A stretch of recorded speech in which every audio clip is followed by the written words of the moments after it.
have the privilege of introducing Dr. Christopher Kaczor, runs with Razor.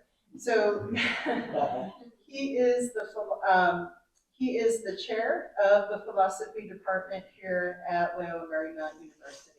We are incredibly privileged to have him with us tonight. So he graduated the honors program of Boston College and earned a PhD 4 years later from the University of Notre Dame, a Fulbright scholar. He did postdoctoral work at the University of Cologne. He was appointed a corresponding member of the Pontifical Academy for the Life of Vatican City. He is a fellow of the Word on Fire Institute, as well as a fellow in the James Madison program at Princeton University. And he's actually, can you believe it, a visiting fellow at Princeton University. Winner of the Templeton Grant, he has written more than 100 scholarly articles and book chapters.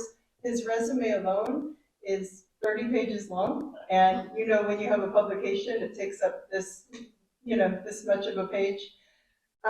So his books are so numerous that I just decided to give everyone a printout. So if you would like a list of all these wonderful books that he's written, as well as free articles that are available through Word on Fire. It's just wonderful having a Catholic philosopher in your court, right? To deal with these really difficult issues of modern day. Some of them really have a philosophical solution.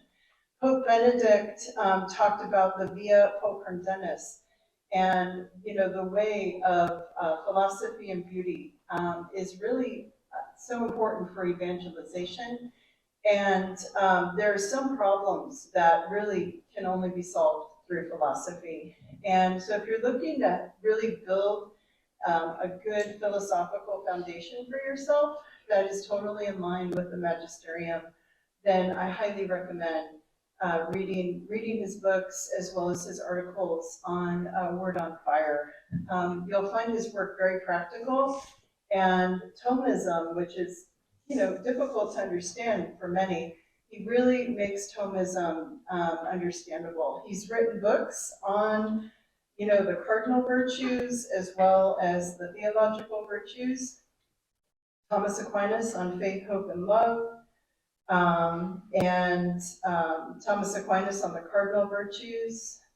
He's written a book, Jordan Peterson, God and Christianity, The Search for Meaningful Life. Recently wrote a book on happiness, how to achieve authentic happiness, right? And isn't that what we're all looking for? Like, regardless of beliefs and values, like, we are looking for that authentic happiness. So, yes, it is my honor and privilege to introduce to you Dr. Christopher Kaczor.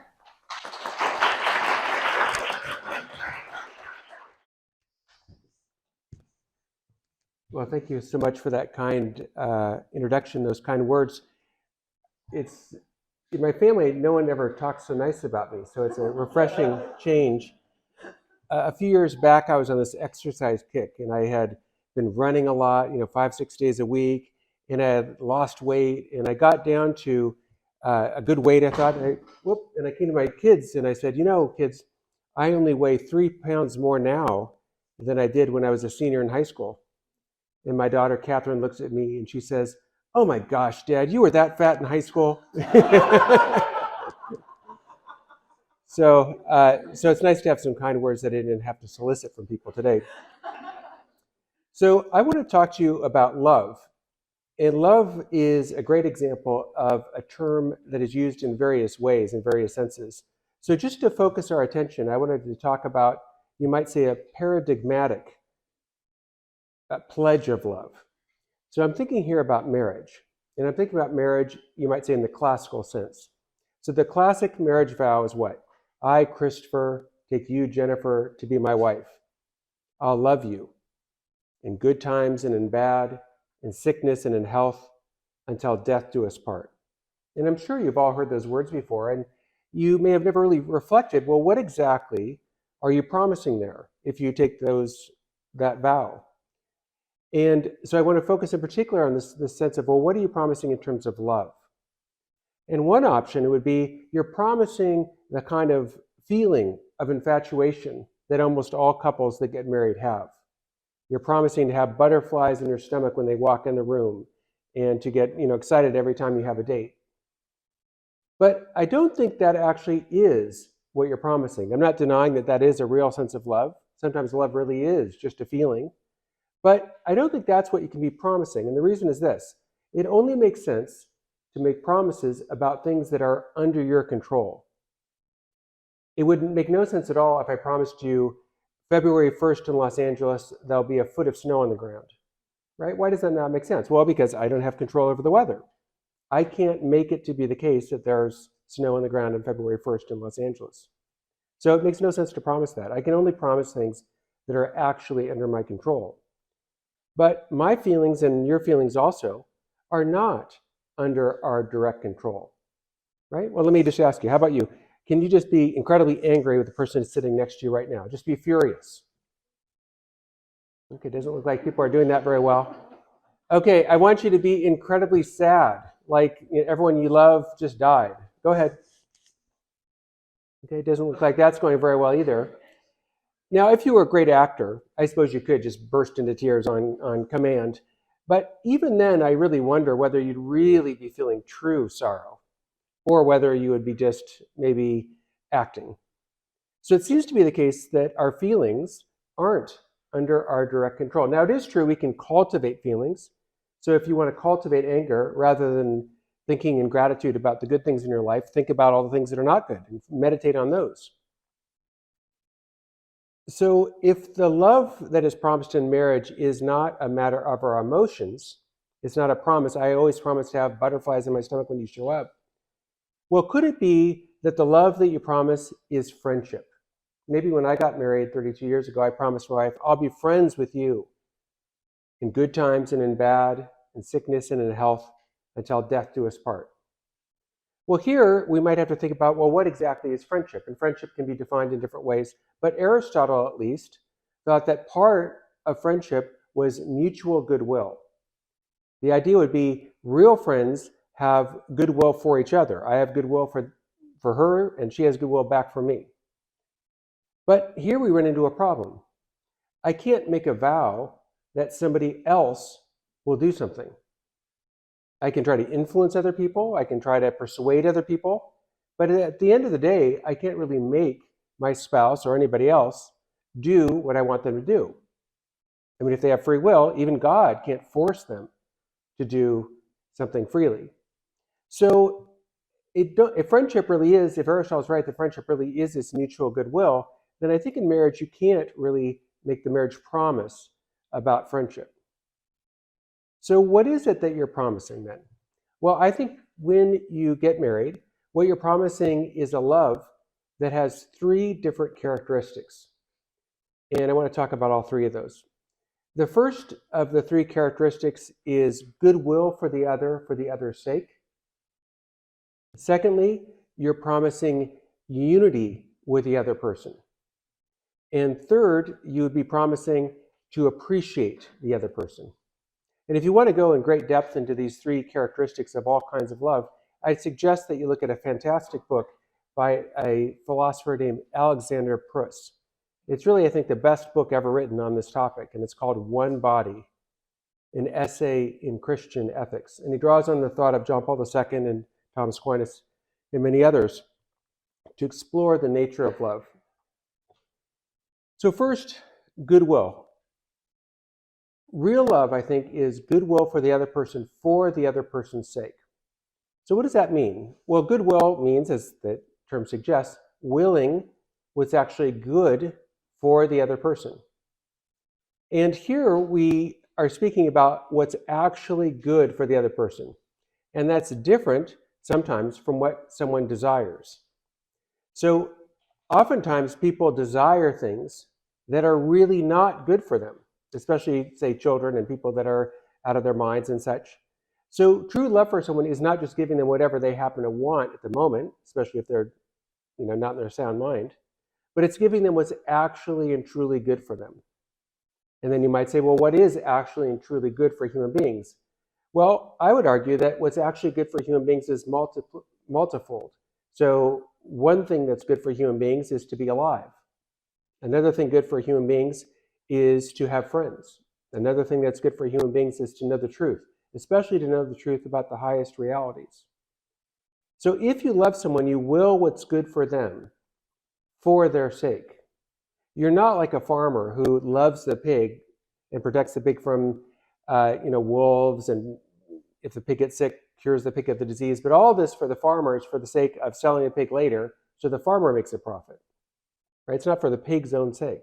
Real love is for the person's own sake. And real love often, not always, but often involves sacrifice. There are some goods that are not diminished in sharing, like knowledge, but there are many other goods that cost something, that are diminished in sharing.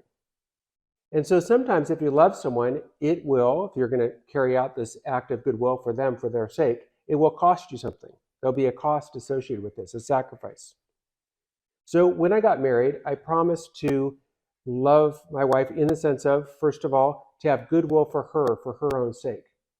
And what this means is that I'm not going to do things that harm her. That is to say, what's the opposite of doing goodwill for people? Well, the opposite of that would be having an evil will for people, harming people. And so if you really love everyone, that means that you refrain from harming anyone else, from any action that would be intrinsically evil, like, for instance, intentionally killing an innocent person, or raping someone, or stealing from them, or bearing false witness against them. All those would be actions that would be inherently, intrinsically contrary to love. So a second aspect of love I talked about is unity. And different kinds of love are going to have different kinds of unity. So if you love your friend, you might be unified with your friend in terms of discussing philosophy, or maybe going to movies, or maybe going out to dinner together, or playing volleyball together, or playing jujitsu, doing jujitsu with each other. There'd be all kinds of things you could do to be united with your friend. And then if you're a father or a mother, you might be united with your child in terms of raising your child, right? Giving your kid a bath and feeding them lunch and doing all the things that good parents do. And if you're married, your unity with your spouse involves a physical bodily unity, and it also, in most circumstances, involves sharing your life together with them. Now, there are very sad cases where someone can't do that because the other person's crazy or something, but normally it involves sharing of life together. And that's why Thomas Aquinas in the Summa Contra Gentile said that the greatest friendship can exist between husband and wife because they can share their whole lives together. And if both of the people are virtuous, then they can have a friendship of virtue, which Aquinas and Aristotle both thought was the highest form of friendship. So this unity of life is something that in marriage is lived out in this distinctive way. Unlike with children that eventually grow up and leave the house, husbands and wives can spend 30 years together, 40 years. My parents have been together more than 60 years together. So you can spend a long, long time together. But of course, that unity can be threatened. And this happened actually in my own marriage. This was about 15 years ago, and I got my dream job. I got this job as director of the honors program at the Catholic University of America. And I got a huge raise in salary. It was about a 35% raise over my salary that I had. And so I was really excited, and I moved to Washington, D.C. My wife, Jennifer, went with me, the kids and everything. And it was fantastic. This was like my dream come true. Met all these great people and great philosophers, and it was super fun. But my wife absolutely hated it. So what we did is we had an argument for about a year about where to live. Should we live in Washington, D.C. or L.A.? We argued and argued and argued, and it was just terrible. It was just awful. And so I thought, well, my wife needs a lot of help here. So I thought I'd better start praying and maybe offer some sacrifices like it's Lent. So I pretended like it's Lent, offer some sacrifices. God, please help my wife grow to love here and help us stay here, etc. So I was doing that for a long time, no results. All right, so I thought, well, I better get some friends involved. So I asked a couple of good friends, and I said, let's do a novena for this intention. My wife will, find some friends here, love it here, be able to stay here. So we did novena, nothing. So eventually I said, well, I guess God needs some help. So I went to my wife and I said, honey, I've been praying for you, and I'm really praying that God will make it so you really love being here in Washington, D.C. And she said, well, that's very interesting. She said, well, have you asked God what God wants? And I thought, well, I said, no, that was the truth. And so after that conversation, I thought, I'm not going to ask God what God wants, because what if God says, I want you to go back to LA? That was not an answer I was ready to hear. So I waited probably 2 weeks, maybe 3 weeks. And then finally I kind of thought to myself, like, well, God is all knowing, and God is all loving. Maybe I should just consult a little bit with God to see what God wants. And so I finally got up the courage to pray a little bit and ask God what God wanted. And pretty much immediately I was with the conviction that God wanted me to return to Los Angeles. So I thought, well, that must be wrong. So I went and talked to, I went and talked to a bunch of very experienced and prayerful and holy people that, I looked up to and had a lot of deep sense of their wisdom and their experience in life and their holiness. And so I talked to a whole bunch of them and laid out the whole situation and told them everything that was going on. And they all basically confirmed that, yeah, it sounds like God wants you to go back to LA.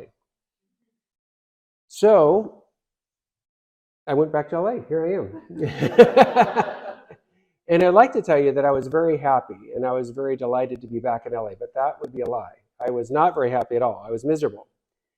And I thought, oh my gosh, my life is ruined now, and I've lost my 35% raise, and I've lost my friends, and I've lost my prestigious position. Now I'm back here, and it's going to be terrible. So I have to say, I was not the best husband I'd ever been before. But I did remember something about the nature of love. And there's something about the nature of love that if you want to increase your love for someone, you actually can do that. How? Well, you can do it in part by what I've already talked about, having goodwill for the other for their sake. Have you ever noticed how mothers almost always are madly in love with their babies? You ever notice that? And you might think, oh, it's a biological thing that during childbirth, a lot of oxytocin is released, and that causes the mom to love the baby a lot. And that is true.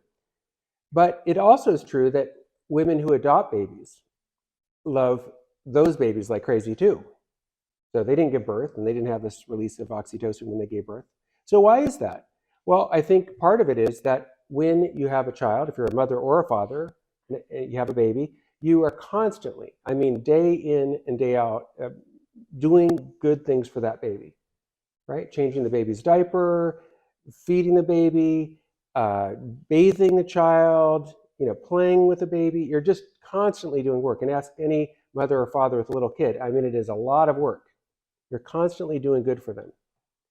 So if you want to have those feelings that are warm and loving, you can help move towards those feelings by repeatedly choosing what's good for them.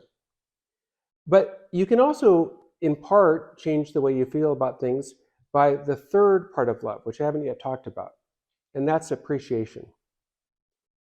So love does involve goodwill, choosing what's good for the other for their sake, and it does involve unity of different kinds. But love also finally involves appreciation. And so I remember when I went through this terrible thing with my wife and I was so upset and stuff, I went into a church one time and I went before the Blessed Sacrament and I had a kind of pad of paper and a pen. And I talked to God and I said, I am really upset and this is really not what I wanted and I can't believe this is happening. And I'm finding it very hard to see what's good in my wife. But then I said to the Lord, well, you made her and you put tons of good into her. She's in your image and likeness. You gave her the sacraments. Help me, please, open my eyes to what's good in her. And when I asked God to do that, God did help me to do that. And so I wrote and wrote and wrote for a long time about all the things that are good in her. Whatever is true, whatever is beautiful, whatever's just, whatever's pure, whatever's lovely, whatever's gracious. If there's any excellence, if there's anything worthy of praise, think about those things. And it can be that your husband or wife becomes an enemy for a while to you, but it could be, if you're like me, that there are people in your own life, other than your spouse maybe, that are an enemy, at least for a time, to you. You may have someone at work who's a complete pain in the neck and is always causing you trouble, right? You say up, they say down. So you say down, then they say up, right? It's just always against you.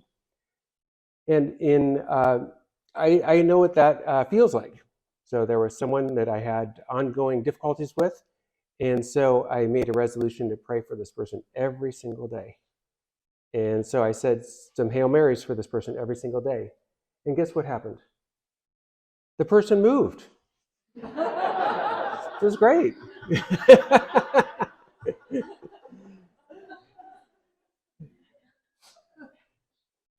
So, appreciation. Appreciation is finding what's good in the other person. And appreciation, you might say, well, the person that is in my life is awful. He wears, all black all the time. And he's got this black kind of metal mask on. And he's got a deep robotic voice. And he breathes real heavy. And he kills younglings with the lightsaber. And he is the worst. He's Darth Vader. He's so bad. You don't understand. He's the worst guy ever. And you couldn't love this. There's nothing to appreciate in Darth Vader at all. Right? Pure evil, 100% evil. But is Darth Vader really 100% evil? Well, isn't it true that Darth Vader is good with a lightsaber? Right? I mean, he seemed to be pretty good with it. Isn't he good with a fighter plane? He's good at that too. Isn't he good at running the Death Star? Right? Have you ever seen the org chart on the Death Star? This is like a big organization. You're talking about thousands of people. And he runs it really efficiently, so he's good at running the Death Star. Right? And isn't it true that even someone as evil as Darth Vader is depicted in Star Wars, still, as long as he is alive, has at least one thing that's good? And that would be he has the possibility of repentance. And that's true of the worst person on planet Earth right now. As long as they're alive, they still have the possibility of repentance, of turning it around. And that's true of everyone. So my wife has had a difficult journey in some ways. When she was about 4 or 5 years old, her father came out as gay. And so he left the family, moved off to the East Coast. And so she basically, being raised, didn't have much contact with him at all. And, when I got married to her, I heard about the father and stuff. And we didn't see him very often because we lived on the West Coast and he lived in New York City. So we didn't see him very often. But, she would call very regularly because she thought of the fourth commandment, honor your father, as not a suggestion, but a commandment. And so she did that. She'd call and she would reach out and stuff. But every time she called him, I could see that she was very nervous, right? Her voice would tense up and she'd choose her words very carefully. And I could just tell that, her stomach was in a knot. And yet she kept on calling and kept on reaching out. Now, when her father left the family and came out as gay, he also left the Catholic Church. So this was back in about 1971, a long time ago. So anyway, we continued. We had contact with him, and then eventually, for a year, we both lived in Princeton. And then Princeton, as you may know, is close to New York City. And so because he was so close, my wife and I made a big effort to go to New York City and visit with him. And he was living there with his legal husband, Claudio, and so we'd go and visit him, both of them, and talk and stuff. And we were always very careful because they knew where we were coming from, because we took our faith very seriously, and then they were, not doing that. And so we kept on going out there and kept on kind of building a friendship with them and having good relations with them. And then at the end of the year, it came time for us to go home. And we had noticed throughout the year that Dennis was getting more and more sick. And eventually it came out that he was dying. And so when we were visiting with him in New York City for the last time, I knew this was the last time we'd ever see him alive.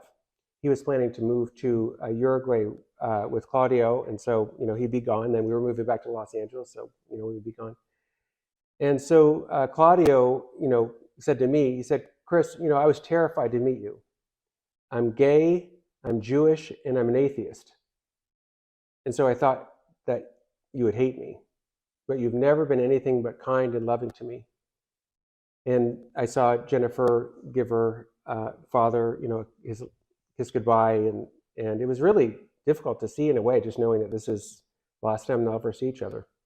So they moved to Uruguay. We moved back to Los Angeles, but Jennifer kept up with her dad, calling and email and text and all that. Anyway, the dad got sicker and sicker, and then eventually it turned out that he was the nurse that we were in contact with too. She said, "Well, Dennis is going to die in probably the next week." And so I said to Jennifer, I said, "Well, should we try to get a priest to go, talk to your dad and maybe give him last rites?"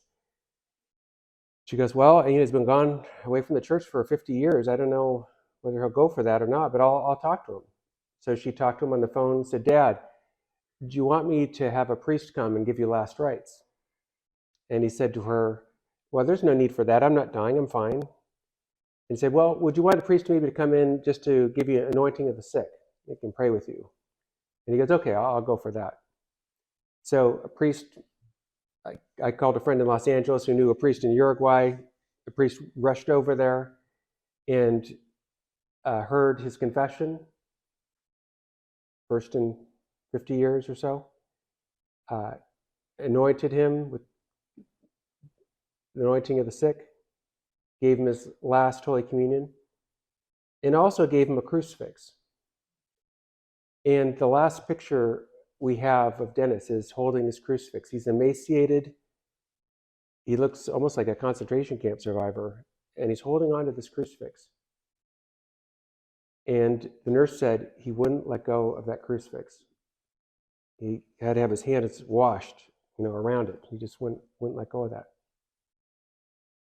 So I think that's what love is. That's what love is. Thank you.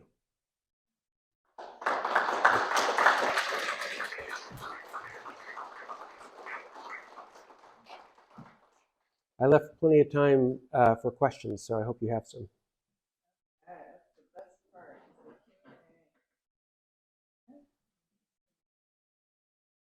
Perfect.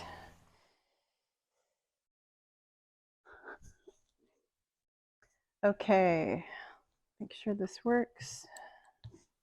Okay, no? Okay, there. Yeah, that's definitely working. Thank you so much, Dr. Kaczor. That was just wonderful. It's so important to just talk about love as it appears in ordinary, everyday life, right? Because so often when people talk about love, they're so theoretical, but these stories that we heard tonight are they really paint a much clearer picture than a lot of the theoretical, explanations that we get out there. So as a newly married woman, I really, really learned a lot from that talk, and I just thank you so much. So we have a list of questions here. People are submitting. So the first question is, how can we show our significant other love in ways other than physical? Yeah, I think that's a good question. There's a lot of research on this, that what matters most for love are not enormous grand gestures. So you might think, well, if I want to show my spouse love, I'm going to surprise them with a trip to Hawaii, for 5 days and all expenses paid, and we're going to be in the best hotel and eat the best meals. And that's great if you can do it. There's nothing wrong with that. But actually, the more effective way of showing love for another person are all the everyday ways in which you can make their life in some way better. So I'll just throw out a few suggestions. Let's say you come home and there's a big pile of dishes in the sink, right? It's love to do those dishes well, put them all away, so when your spouse comes home and says, "Wow, the kitchen looks great." It's love when your spouse wants some chunky monkey ice cream to say, oh, I'll go to the store and get that for you, no problem. And you go to the store and get some chunky monkey ice cream. It's love when you're sitting there with your spouse and you want to watch the new movie about the Hulk, but you know your wife would probably want to watch the Jane Austen show about whatever it is. And so you say, okay, honey, I'm not going to watch the Hulk. We're going to watch Jane Austen instead. It's both love and good taste. So it's a 2 for 1. It's love to do homework with your children when your spouse is tired and just wants to rest after a hard day. It's these small things that make an enormous difference. Here's another thing: to make sure to appreciate whatever is good and true and beautiful in the other person. To be authentic in complimenting them on what's happening in their life right now, right? Like, wow, that meal you made was really fantastic. Or like right now, my wife is working on a play and she is pouring herself body and soul into this play to make it really nice for the grade school kids. So I can acknowledge that. I can notice that and say, well, that's so great. You're making this a great experience for them and you're really making it special and everyone's going to be amazed at the play. And by the way, I will get extra points.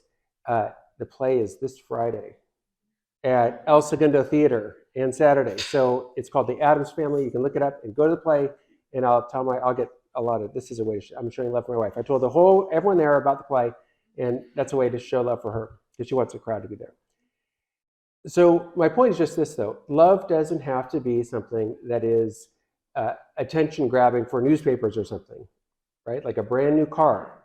I mean, that's fine. You know, if you have the money for a brand new car, okay.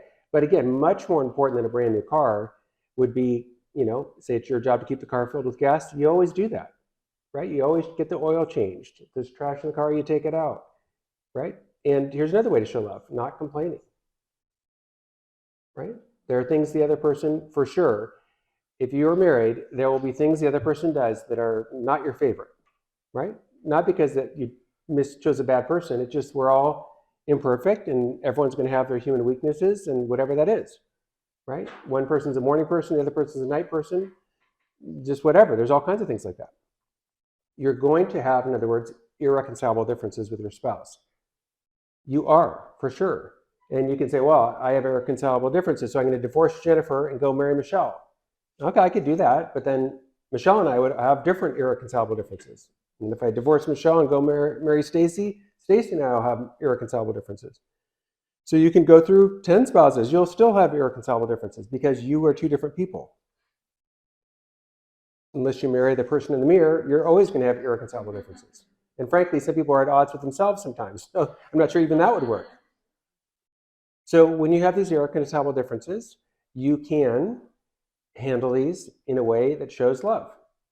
For instance, you can say, okay, we're going to do it your way. It's not what I want, but we're going to do it your way. Right? You can give in with a smile. You can be cheerful, unlike how I was when I came back from DC. So those are all, I think, very concrete and important and very everyday ways of showing love for your spouse or for anyone in your life. Really, this is not really limited just to spouses. I mean, think about if you answer email, which maybe you do. You can do it promptly, right? You could do it courteously. You could, even if you're feeling irritated with the person, still write a nice email reply back. Right? Almost all of us are in contact with other people every day, and you can make those interactions nice thing for the other person by smiling and being friendly and courteous, etc. Or you cannot do that. Right? So we all, unless we're in a cave all by ourselves, we all have opportunities every day in our interactions with people to make other people's lives a little bit better. So anyway. That's great. Yeah, it's really doing those small things with extraordinary love, as St. Therese talks about. Just doing something very small with that extraordinary love. So I'm really excited to ask this next question because of a book that was recently written by Dr. Kaczor on happiness. So the question is there a link between virtuous love and happiness? Oh, that's a good question. Yes, there is. There's a great book by Aristotle called The Nicomachean Ethics that talks all about the link between happiness and virtue. So what is virtue? You might say virtue is the habit of doing those things that lead to authentic happiness. And all the different virtues are kind of versions of different kinds of habits that do that. So think about the virtue of temperance, enjoying bodily pleasures in accordance with reason. So say in terms of food, not eating way too much and also not eating way too little. So that virtue helps us to achieve authentic happiness, because if we do eat way too much or do eat way too little, both of those are going to inhibit our service and love of other people. I mean, ultimately, happiness is about love, but we're not going to be able to love people very easily unless we have the virtues. Unless we have courage, we'll fail to love whenever danger arises. If we don't have temperance, we'll fail to love whenever the temptation of bodily pleasure arises. So we need these virtues to be able to have the power and strength in the moment to do what love really requires. And without those virtues, what will happen is we'll be very weak and we'll be inconstant, and we'll be able to love others when things are easy and when it's no problem, but when it becomes difficult, we'll fail. But of course, life being what it is, there'll inevitably sooner or later be difficulties and problems and challenges. It's just the nature of life on planet Earth. So we need those virtues in order to be able to have the strength to do the right thing even in these circumstances. Excellent. Another question, any practical tips on how to examine whether I am living out virtuous and authentic love? Well, one thing that was recommended by St. Ignatius Loyola was called the examen. And basically what he advised is every day at noon, you think about from when you got up to noon, and you think about everything that happened in your life. So you got out of bed, you made breakfast, went to work, you answered some email, you wrote some on your projects, you met with Frank, you met with Sally, and then maybe by then it's about noon. So you think about your day, and then you can think about, well, how did things go in the day? And you can think about it in terms of three things. So one would be, well, how were you feeling? Kind of, you might say in terms of your emotions. Were you feeling up or down? Were you happy? Were you sad? Were you angry? Were you frustrated? And secondly, you can think about how did you do in terms of love? So when you're meeting, how did it go? Were you a good person in this meeting, or were you a pain in the neck, right? In answering emails, how'd that go? How'd it go when you were making breakfast? Did you clean up after, put away your dishes the way your spouse wants you to, or did you just leave them there and it's going to make your spouse mad, etc.? So you can think about how you did in terms of all this. And then finally, you can think about all the events of your day in terms of gratitude. So each day has something beautiful in it. It's a way of showing love for God to recognize those gifts in our lives. So St. Ignatius recommended that we do this. He called it the examen at noon and at night. You think before you go to bed, or whenever you go to bed, 2 times a day. And so that's a good way to sort of be sensitive to how God may be working in your life, and sensitive to whether you're really loving others or not loving others, and maybe making some changes. Sometimes you might see a pattern like, wow, I notice every time I drink 12 beers, I'm a jerk to people. You would say, maybe I shouldn't drink 12 beers anymore. Yeah, that's great. Thank you. Another question, this one's a little bit more broad. How does your relationship with God affect, or no, how does our relationship with God, I guess even more broad, how does our relationship with God affect our relationship with others? So like, how is our relationship with others going to be different, like for someone who has a strong relationship with God versus someone who doesn't?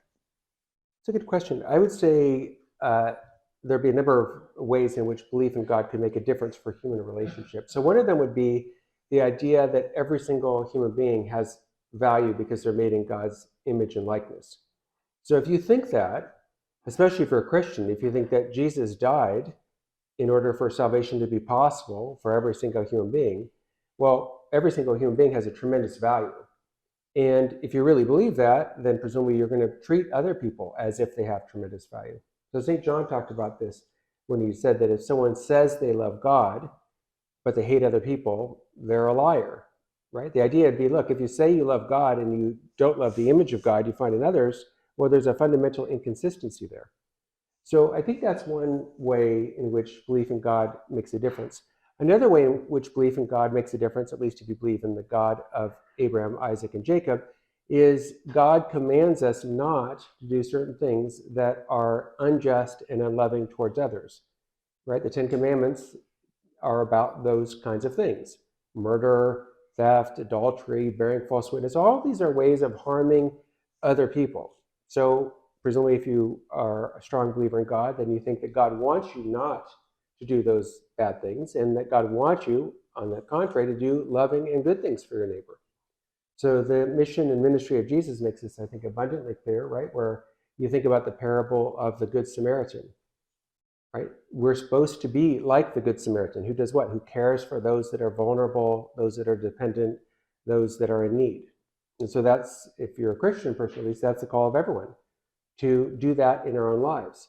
And for most people, I think that call is realized through marriage and children. Now, that's not true for everyone, because, of course, there are some people who are single and can still do this, and there's some people who are married but don't have kids, and they can still do this. But for most people, marriage and children, I'd say, is the ordinary, every way of doing this. That is to say, to give food to those who are hungry, and drink to those that are thirsty, to clothe those that are naked, to welcome those who are the stranger. And they do this through their welcoming of children, right? I mean, good parents give their kids clothes and give their kids food and drink and welcome their kids into the family. And if you have a kid, you don't know how the kid's going to turn out, but they're kind of a stranger to you at first, at least. But if you're a good parent, you welcome them in. So this is, I'd say, a very, not the only, but a typical way of serving others. But really, all of us can serve others in various ways. So I'd say the belief in the love of God really can inform your whole life. Very good. Thank you. Another question, which I know you'll have a great answer to. How do you approach someone who has ill will for you in a virtuous way? Yeah, there's always going to be people that have ill will towards you, I think, because given the human condition, people misunderstand each other, people get on each other's nerves. Some people are prejudiced, and they may be just biased against whatever they view you as, the other, in terms of your religion, in terms of your race, in terms of whatever. So that's, I think, unfortunately, just the common human condition. So for a Christian person, we're called to love even our enemies. And someone's doing that to you, they are acting like an enemy. And so the Christian response is to love even that person. So what does that mean? Well, love doesn't mean you have to be friends with them. In fact, if the person's really your enemy, you can't be friends with them because they don't have goodwill for you at all.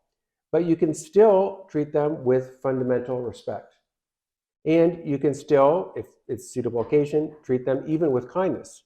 You can also still pray for them, because some people are so toxic and so dangerous and so hostile that really it's wise just not to have contact with them. And someone's like trying to beat you up and kill you every time they see you. Yeah, you shouldn't be in the same room with the person because they're going to try to beat you up. So, but even for a person like that, you can still pray for a person like that. And I would suggest you try to do that. It's very hard to pray for your enemies, but I would suggest that you do. This is something that's going to liberate you. Because oftentimes when you have an enemy, they're in your head, taking up rent or taking up space rent free. And they're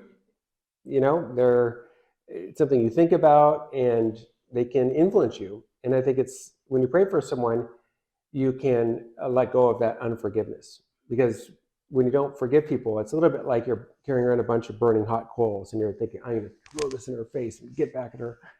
But when you're carrying around a bunch of burning hot coals, you're getting burned, right? The other person's not getting burned at all. So that's kind of what unforgiveness does to us. And that's why Jesus commands us to forgive. And forgiveness doesn't mean that you forget. If someone does something terribly wrong to you, you'll never forget it, right? I mean, Right. if I went crazy right now and attacked you, you would never forget that. So forgiveness does not mean getting amnesia and forgetting, right? Forgiveness also doesn't mean pretending as if nothing wrong was done. If someone does something terrible to you, it was wrong.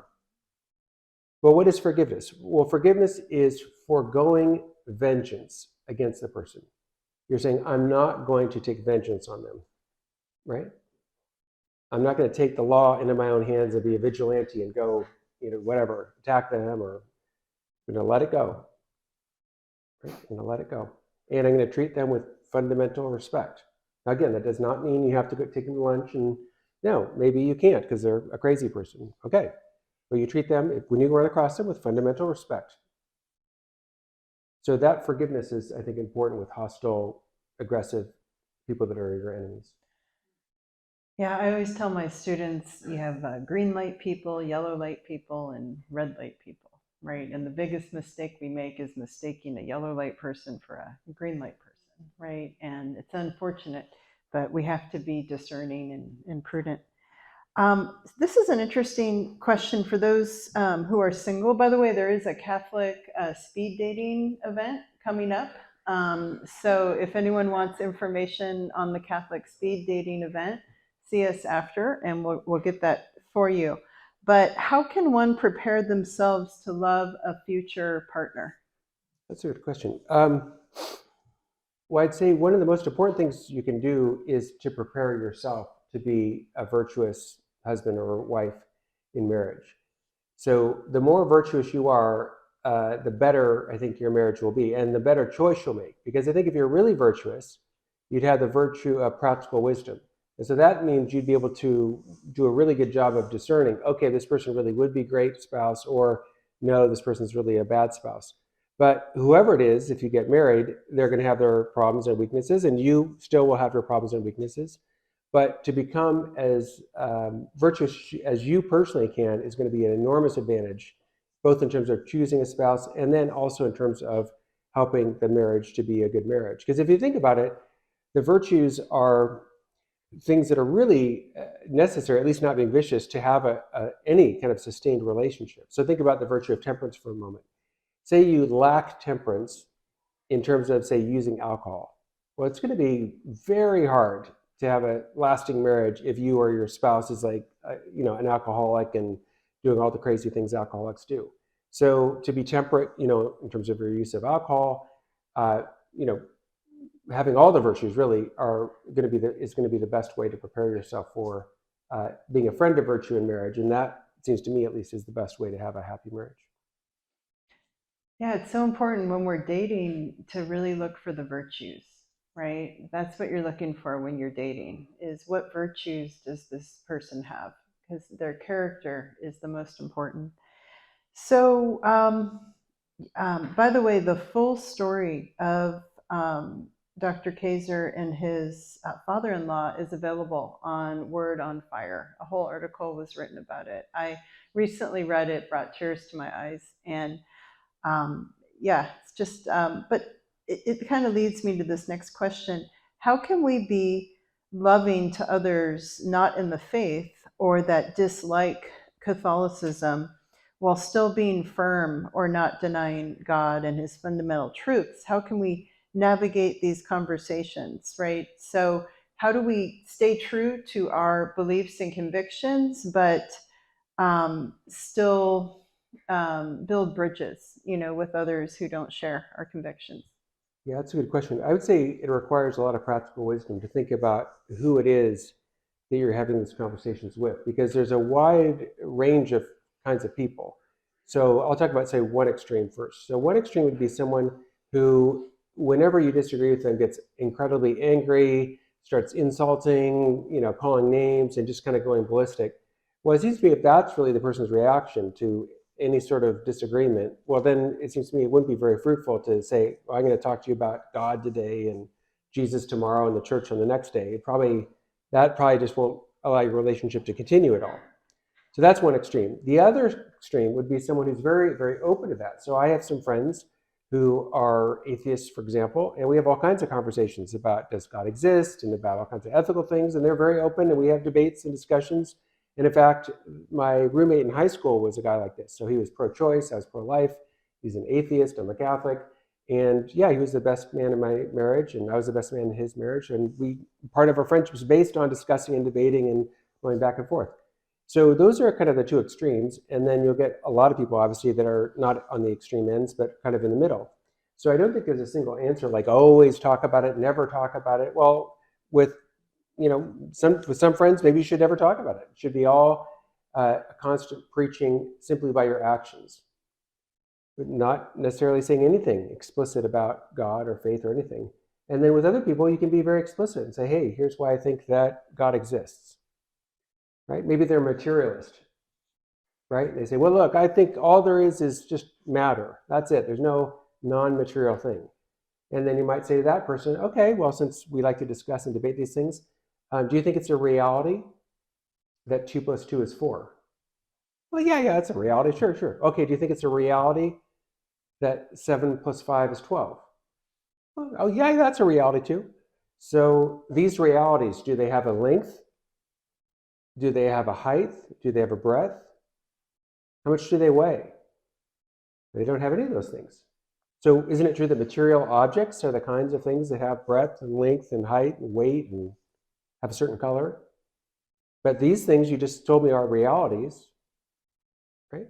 So if we think of materialism as the claim that only material realities exist, well, you've just agreed with me that there are non-material realities, like 2 + 2 is 4 and 7 times 5 is 12.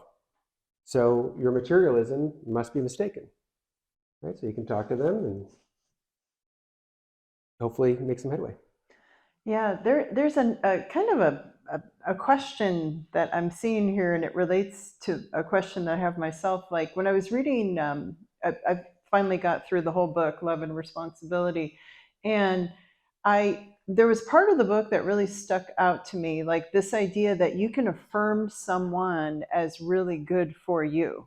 Like this person is really good for me, and therefore I want to marry them.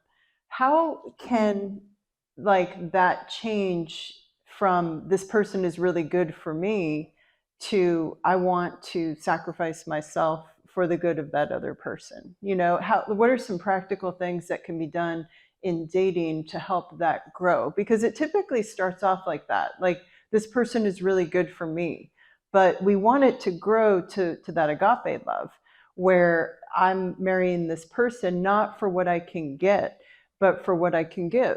Right. So what are some practical ways like in dating or even beyond to grow in that? Yeah, I think one thing would be a kind of view of what, say, a relationship is, and particularly a marriage is. So you can think about all kinds of decisions like, well, what's best for me? Or what's best for the other person? What do I want? What does the other person want? And you can think about it that way. But I think the better way to think about it is, well, what is best for our marriage? Right? Not just what do I want, what does she want, or what does he want? What's best for our marriage as a kind of independent reality. And if you think about it in terms of that, sometimes at least you can come to different understandings about what you ought to do. Is this really best, not just for me or for you, but is this best for us, for our relationship, for our marriage, etc.? So you overcome the kind of egoism, altruism worry that, well, either I get my way and then I'm egoistic, or the other person gets their way and then I'm just like, giving. But in a way, you want to think about the us. Yeah. Right? That's very helpful. Yeah, it's neither egoism nor altruism, right? There's a third option there. So I'm sure a lot of us in the room have been at a stage in our life where, God has a certain will and we don't like God's will, like, why God, why God? So that story was so inspiring, how you went through that dark night. And we know dark nights like those only strengthen our faith and bring us, closer to God. So anyone in this room who's kind of going through that right now, like, why God? Why God? I know this is your will, but it's just so hard for me to accept it. What encouragement would you have for them to press on through? Yeah, I would say that there's quite a few things, at least in my own life, where at the time I didn't see any reason for this at all. And it was very hard to accept. But I would say that over time, at least in my own life, it's always been my experience that things become more clear over time. And that what seemed impossible or seemed completely nonsensical, really, in terms of what I thought God wanted me to do, later really was clarified and really made a lot of sense, actually. So I just encourage people that Good Fridays always come to an end. Right? There's no Good Friday that just goes on and on and on and on just for the rest of your life. Right? Good Fridays always come to an end. And so if we're having a Good Friday, even if it lasts more than a day or two or a week or a month, it will end. It will end. And even if, God forbid, someone did have a Good Friday that lasted till the end of their life, well, it is ending. It's going to be over. Jesus' Good Friday ended. So we always have that hope that no matter how bad the suffering is, no matter how long it endures, it is, by comparison, minuscule to what awaits us. So I would say that can be a consoling sort of thing, to remember that all our suffering is, by its very nature, very limited. Father Hampsh, before he died, Father John Hampsh said, all the suffering of your life when you're in heaven, it's going to be like a prick of the finger. Like your darkest hour, your whatever suffering you're going through, in the grand scheme of things, that's what it will be. And that's really encouraging. We have a very nice question from Dr. Peters. She's wondering, can you share what having children has taught you about love? Wow. How long do you have, Dr. Peters? Yeah, I do too. Well, it taught me a massive amount about love, I'd say, because nothing that I've ever gone through in my life has demanded more from me than children. So if you haven't become a parent yet, it is fantastic, but also very, very challenging, because children come into the world incredibly dependent, and they're waking up at all hours of the night, and they're crying, and they're throwing up on you, and they're doing all kinds of things. And as they grow, there's challenges. So I have one child who has terrible learning disabilities, and with this child, we were told, that this child's not going to graduate from high school. I'm a college professor. I was not happy to hear that. And, I worked with this child a lot, and the child did graduate from high school, and actually did graduate from Loyola Marymount University. Oh. So, but that was a challenge. That was hard. That was a difficulty for us to go through, and all the extra tutoring, and it was a lot. But I'm very, very close with this child, I think, because I gave more. So, if you have children, there are going to be ups and downs and difficulties and challenges, but you really will experience something of God's love. It's not by accident that Jesus called God Father. So if you're a father or a mother, you're going to experience something of like how God loves us. Because if you're a halfway decent mother or father, you're going to love your child totally unconditionally. No matter what, you're going to love that child. And you're going to sacrifice for that child. And you're going to do your best to guide that child. But also, like God, you're going to realize that child has free will. And so if you have a kid, and I hope this doesn't happen to you, but if you have a kid that goes off the rails and gets into trouble, and who knows what the kid does, that might be part of the parenting experience for you. And that's going to make you feel very sad, and it's going to be very challenging. But again, if you're a good parent, you're going to love that child anyway, and help and work to move that child through that terrible situation and the bad choices they made and the bad habits they developed and whatever else happened. But that, I think, can bring out the best in you. That's wonderful. Yeah, children are such a blessing. And I always wonder what your secret is for just your fantastic children. I mean, your children are amazing. I've met some of them in the philosophy department. Like, what type of Catholic practices were you and your wife able to do to have your kids, grow up to be the wonderful? I mean, Mary now is at Notre Dame, and she got an award for living and thinking well. What is your secret? Well, we only spoke to them in Latin. That was the key. No, that's very kind of you to say. I certainly tried, and my wife tried too, to raise the kids well. But I mean, we've had ups and downs and backs and forths. But yeah, I would say the best advice I ever got was threefold. One was to try your best to be a good example. Because if you're telling your kids smoking is horrible, and then you've got 4 packs a day that you're smoking, that's not going to be very effective, right? So if they see you doing your best, not perfectly, but your best to try to live a good life. Hopefully they'll see that, right? If you want your kids to exercise and stay in shape, then exercise and stay in shape. If you want your kids to be people of prayer, then make sure you pray. You want your kids to be people that are courteous, well, then be courteous to them. And when you're not courteous, say, I'm very sorry, I lost my temper, I apologize. So good example, good example, good example. Secondly, correction, right? So kid does something out of line, you say, sorry, I'm taking the car keys, you don't have a car for the next week, or don't have the video game for the next week, or whatever it is. So sometimes you have to correct them, and the dishes aren't done, hey, you need to go in there and do the dishes. And then thirdly, verbal instruction. So to say, hey, this is why we're courteous. We're courteous to other people because this is a way of showing someone respect. If I'm courteous to someone, I say please and thank you. It's a way of showing I'm acknowledging you as a person. You're not just a slave. And so I say please, and when you give me something, I say thank you, and I treat you with respect. And it's a way of showing, in a way, a kind of baseline of love towards others. So you teach them, hopefully, those things. And again, I think my parenting experience is not unique. There's going to be ups and downs. And sometimes you think, oh my gosh, this is not going the way I hoped. And then other times you think, oh, I'm so proud. And that's just part of life. You can think about like your physical health. I bet no one here is like always healthy. Oh, I'm just perfect health. I never get a cold, never get the flu, never, sprain my ankle. No, we all have problems and ups and downs. And that's true of our kids. They're going to have ups and downs. And that's going to be true of our marriages. If you're married, you're going to have ups and downs, right? The marriage is going to get sick. Marriage might get a flu. Marriage might break its leg. Marriage might have a heart attack, God forbid. But that doesn't mean that it's over, right? As long as the person's alive, it's not over. Remember the promise, till death do us part. So as long as they're alive, it's not over. And hopefully you can bring it back, build it up again. Okay. Do we have time for one more question? Okay.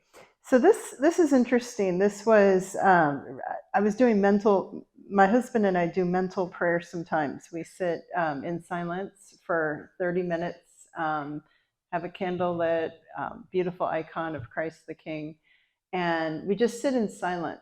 And the other day, the word that we both got from the Holy Spirit was obedience, right? This whole idea of obedience. So what relationship do you think there is between love and obedience? Well, Aquinas thought that God alone is due complete and full obedience. And the reason is that God alone is perfectly good, and God alone knows everything. So any human authority, Aquinas thought at least, was not due complete, full, and total obedience. And you might say, well, what about the Pope? What about if you're a priest and the bishop tells you to do something? Even the Pope and even a bishop actually is not owed full and complete and total obedience. If Archbishop Gomez comes here and tells me, hey, Chris, I want you to go murder some people for me, I should say, Your Grace, I respect your office, but I'm not going to do something that's intrinsically evil because God says, thou shalt not kill. And so I know you're an archbishop, but sorry, I'm not going to do that. So all human authority is under God's authority, and so is limited by God's authority.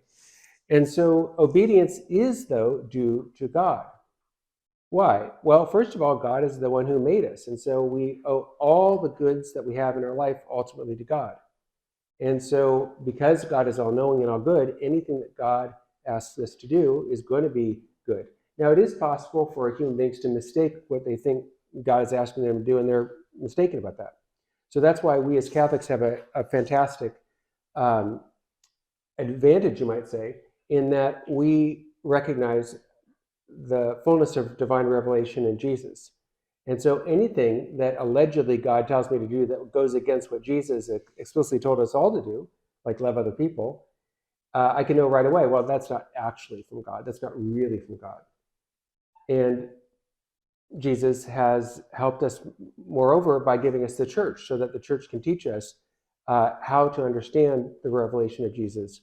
And so again, we have this sort of firewall against erroneous private revelations, right? So if Mary appears to me tonight and says, or even Jesus in an apparition says, oh, go and murder these people, I would say, well, no, this can't be from Mary or Jesus because what you're saying contradicts public revelation. So this is not an actual authentic apparition.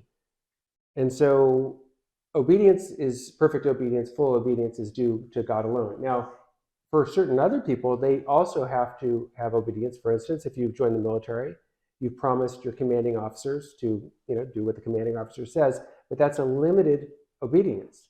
Your commanding officer can command you with respect to military things. So if you're in the military and they say, clean your gun, well, you better clean your gun. Say, march, on the parade ground or whatever, you need to do that. Put on your shoes, you need to do that. So things that pertain to the military, you have to do. But if the military commander says, hey, I've got a very beautiful daughter, I want you to marry her on Saturday, I'm commanding you to do that. You can tell the general, well, General, I respect your authority in military things, but you do not have authority over me to marry your daughter on Saturday. That's not a legitimate command. I'm not going to do that. Right? So it is true that there's many human authorities that we do have to obey, but there's a limit to that, right? If they ask us to do something that's immoral, well, we can say, well, I'm going to not obey that because I'm obeying a higher law. Great. So often you have college professors who speak so theoretically and they don't have enough real world examples. Obviously, we don't have that problem here, right? Lots of real world examples that really just paint a very clear picture, and you walk away with some practical tips of just how to live better and how to love better. So we do have a lot of excellent questions, but we don't have time for them right now. But if you want to email us the question, and we'll see if he has time to answer it later, or we would be, or maybe try to catch him after the event. But if you do have a burning question that wasn't answered tonight, we will definitely get a response to you. So hold us to that.